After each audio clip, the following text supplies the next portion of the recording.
Hello, and welcome to episode 27 of Wixo. If you missed the last episode, we saw a major war that saw France uniting in exchange for losing all of their colonies, but then they got a bunch of new ones. So if you missed that, then go watch it. But with that, we're going to get right into this next episode. And this is the last episode that's going to be following the pattern of focusing on the New World and the Old World, etc.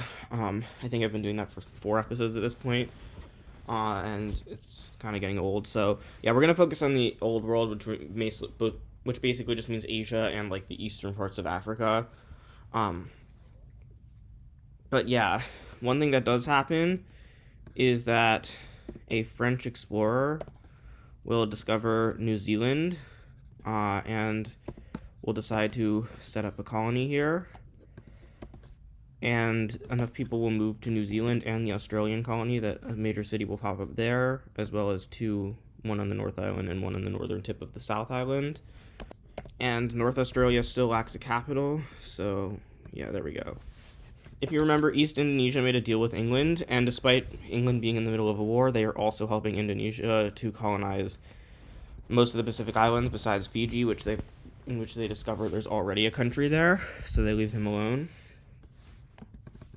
As they also help Indonesia, I notice I'm calling them Indonesia, not Eastern Indonesia, as they want to invade into Borneo, and they are very successful at it, at least at taking the eastern parts, because with the English helping them out, this is like not even a close match, as Borneo will be fully annexed into Indonesia. And fearing what could happen to them, Sumatra will join the Vietnamese Union, which means we have to erase a few more ideologies from the map. As East Asia continues to get more consolidated, also, I never did this peace treaty. We will just say that it's kind of been a stalemate this whole time, that these areas have just been de facto occupied, and Yangtze has to move their capital. So that city is still their official capital, but their de facto capital has been moved to this city. So yeah, actually, you know what, sorry, this was a massive mistake on my part, but I think we can redeem it, since I was planning to do something here, I don't know what. Let's make that the thing that's going to happen here. As they finally start campaigning to take this land back, and are decently successful, as once the Vietnamese Union joins in on the war, and wow, they're a similar color to China. Okay, once the Vietnamese Union joins in the war, you can kind of see it better now. It's not perfect, but you can see it better. China starts failing miserably, but the Vietnamese Union does have a major enemy in India. But instead, India will basically just require the Vietnamese Union, and these guys need to change their color as well, to pay them a large amount of gold or silver or whatever, to keep India neutral, because India does want to see China weakened. If India didn't want to see China weakened, they would never have allowed for this to happen, but they do allow for this to happen because they do want to see China weakened. As this country, which will soon be known as Shandong, will invade into the Shandong Peninsula, and with this, China will see no point in continuing, as the Philippines seize the island of Taiwan, and at this point, China will surrender. And China is left with this weird exclave over here as part of the peace treaty, and they will eventually just give it independence because it's too hard to control, as they will put their capital in this city, and this is kind of not anything, it's just like a very small country, but it's guaranteed by China, and actually Yangtze also wants to guarantee it, as it will be a monarchy. So despite Shandong's desires to invade into this country, they will not be able to because everyone else wants it to exist. And at this point, China and Yangtze will start having much better relations as the relations continue to sour with the Vietnamese Union. And the Vietnamese Union starts to build relations with India because they ended up paying them all that money, and so they're sort of in debt to them, but also they kind of like that India was willing to not invade them, and so they sort of get closer to India. And this actually leads to the creation of some alliances. As a pro-Indian alliance will be created in the south, while a pro-Chinese alliance will be created in the east, although we'll see how useful these alliances end up being as the Europeans continue to infringe upon the rights of the Asians. Speaking of which, Persia is about to collapse big time, as they're about to fall into a full-blown civil war. There's three main factions. Current Persian government dynasty. Then there's basically a different dynasty that wants to take power in the west. We'll color them purple because monarchy is purple. There's an Afghan-supported democratic movement in the north/northeast of the country, which I will color this blue color because Afghanistan is blue. And these guys would likely be somewhat of a puppet to Afghanistan if they got their power, because they would kind of feel indebted to them.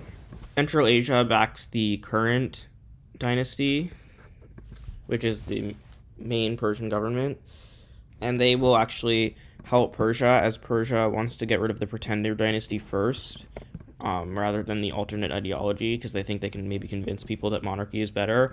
However, the democracy is invading into Persia. However, India is getting a little bit wary of this.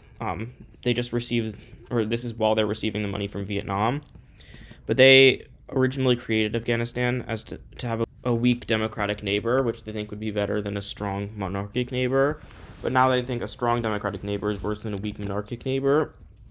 And so they basically are weighing their options of should we invade into this new democratic country. Anyway, the pretender dynasty is starting to really fall off, as Persia is doing pretty well at getting it, as well as Mesopotamia, who wants some of their old land back that they probably had at some point. However, the pretender dynasty is fighting really hard, as they even retake this city, and they will not give up so easily, and it's ending up going really badly for Persia, as the democracy is, or the democratic movement is taking a lot of land, as Persia will withdraw from the pretender movement to start fighting against the democratic movement. And at this point, India is like, oh, the democratic movement's going to fail on its own, so they, for now, don't do anything about it. As the pretender movement starts taking land from Mesopotamia, however, Mesopotamia is defending themselves pretty well.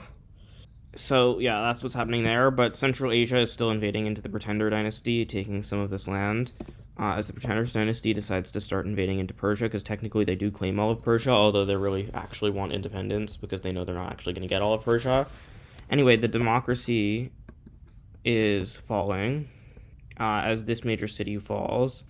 However, Afghanistan will then start ramping up support, and they'll send their own troops in. And at this point, India's like, this is literally going to be an Afghan puppet, and I don't want a strong Afghanistan on my border. And then when Afghanistan decides to declare war on Central Asia, basically because Central Asia is supporting the Persian government, and they basically say you're supporting the Persian oppressors, and also you are a monarchy, and we don't like that. India decides to get involved, officially doing their own invasion into both the democratic country and Afghanistan, as well as this bit of Persia that's occupied by the democratic country, pretty quickly seizing the Afghan capital, despite it being, pretty much smack in the middle of Afghanistan. India is decently strong. They're the strongest non-European country by a very, very large amount. Actually, Egypt is not that far behind because they have close ties with Spain. In fact, Egypt is actually very close to India, so never mind that. But Egypt and India are so far ahead of the next non-European country, which is the Vietnamese Union. It's not even funny. So yeah, anyway. With this, the Persians will also be able to start beating back against the democratic movement as Afghanistan fully withdraws from their support from them in order to retake their capital, which was really easy because, again, it's Afghanistan. It's not like it's going to be hard to take. And Afghanistan is going to be the graveyard of empires as they start invading into India. And it's embarrassing for India because they should be able to stop this. This is part of the reason India will form their alliance with their eastern partners later on, but India will be able to stop this, but it does allow for the democratic movement over here to gain some land back.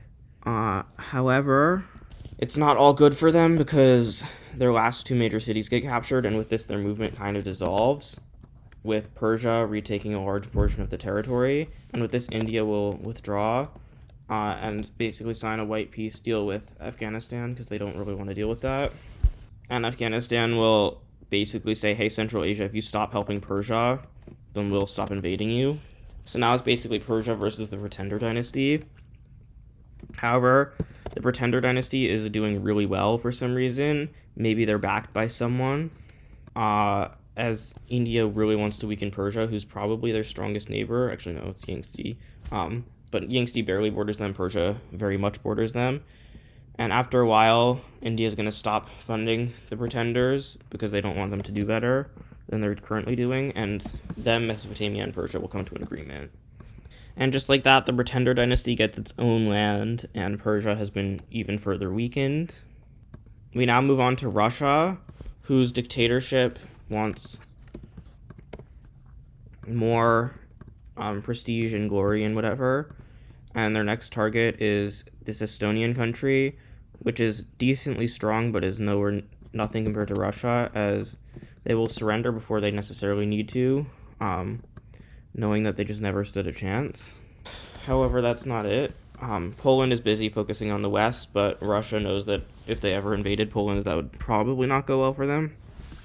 So instead, they focus on taking back their original capital, invading into the Caucasus, and occupying the capital. And rather than continuing the war, they kind of just force a stalemate here, as the Caucasian government has fled to a different city, and they kind of just de facto take the lands that they already control. And it's technically, the war is still going on, as they never signed peace.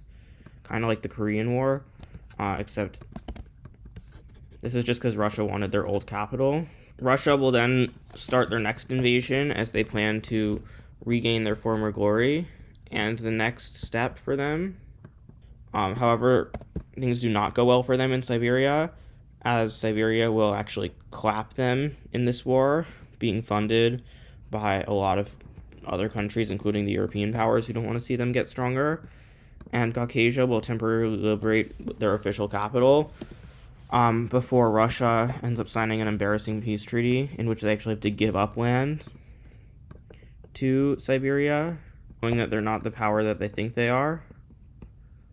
They're about on par with Egypt in terms of strength. However, they will easily take this land back, which they had, according to their government, officially annexed. And I know that their capital's in Ukraine, but I'm going to keep calling them Russia because I want to, and you can't stop me. But yeah, Russia's gobbled up some countries. This monarchy is going to be invaded by the Democratic Alliance for East Africa, which I love the name. And it's actually going to go very swimmingly for East Africa. But they want to they want to get, monarchies out of Africa. And they actually managed to get these guys to surrender, and very quickly, because their only terms are that you become a constitutional monarchy and join the alliance. And just like Sudan, pretty much, these guys didn't realize that how much power the king would be giving up when they became a constitutional monarchy. But their new government does join the alliance, and now they are yet another democracy as the Democratic Alliance of East Africa continues to expand. And this episode's almost over, probably. Actually, I don't know how long I've been going. I feel like it's probably almost over. Maybe not. This is right after France wins the war. They discover New Zealand right before the war. But right after France wins the war, right after they expand their Australian colony, they then go in and very quickly take out Eastern Australia, as well as Northern Australia. And they kind of do this at the same time, just to show how strong they are, as they are the strongest country in the world, as both of these countries will be annexed into France. And France and England are now kind of competing in this Southeast Asian islands area. Interesting, I guess. Yeah. Thank you for watching, and I'll see you in the next one. Bye.